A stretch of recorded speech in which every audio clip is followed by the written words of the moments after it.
السلام عليكم ورحمة الله. ازيكم يا حبايبي؟ عاملين ايه؟ يا رب تكونوا بخير.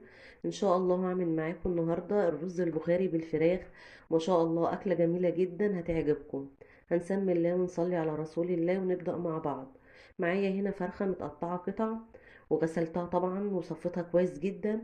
وهبدأ ان انا هنا حطيت الحلة على النار، وعليهم معلقتين سمنة بلدي، وهبدأ ان انا اشوح فيها الفراخ. هديها هنا صدمة، وهبدأ ان انا اديها صدمة كده في السمنة او المادة الدهنية اللي انت عايزاها، ونبدأ نشوحها فيها. طبعا الاكلة دي جميلة جدا، من الاكلات اللي معروفة عندنا في العزومات وفي الافراح، فبتبقى جميلة جدا بصراحة، وبيكون لها مذاق حلو جدا. ومن الاكلات السهلة، يعني مش مكلفة ولا اي حاجة، وبرضه هي مش صعبة.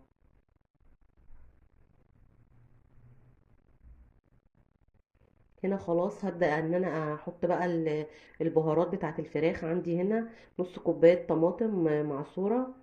هبدأ ان انا اقلبها كده في الفراخ بعد ما اديتها صدمة، وهبدأ ان انا احط عليها البهارات. عندي هنا معلقة ملح ابيض. طبعا اي بهارات حابة انت تحطيها عادي.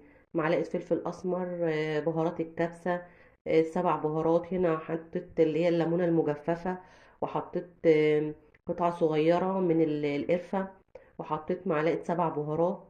اي بهارات انت حابة تحطيها او تضيفيها حسب رغبتك انت. بتبدأي بقى تقلبي الفراخ دي في البهارات كويس لحد كده ما تتشبع منها.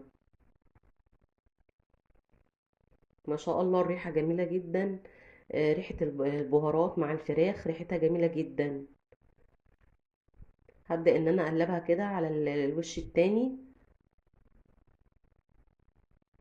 طبعا هسيبها هنا على النار حوالي ربع ساعة او نص ساعة، تبدأ الفراخ بس تاخد نص سوا.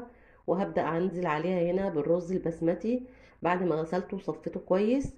هبدأ ان انا انزل عليها هنا على الفراخ بالرز. طريقة سهلة جدا وبسيطة وما فيهاش اي فينش، يعني جميلة جدا، واي حد يقدر يعملها.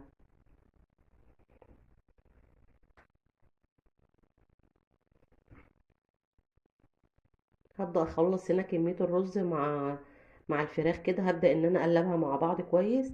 وهنزل هنا برضو عندي كركم، او هنا بودرة الزعفران، بنزل بيها على الرز.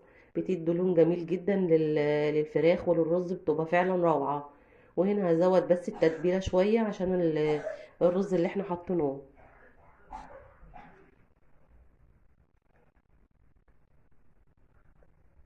هنا كل كوباية رز بحط عليها كوبايتين مية او كوبايتين شوربة، يعني كوباية رز مع كوبايتين مية. هنا بقى هظبط القعد بتاع الرز كويس، وهبدأ ان انا اغطيه واسيبه يستوي على نار هادية. بصوا هنا الرز مفلفل وجميل جدا، وشكله بصراحة روعة، والريحة جنان. حاجة كده سهلة وبسيطة، وهتخلصيها في نص ساعة. أكلة جميلة جدا. يا ريت اللي يشوف قناتي أنا يوميات تيتا ما تنسوش تدعموني بلايك واشتراك للقناة لو أول مرة تشوفوني. والسلام عليكم ورحمة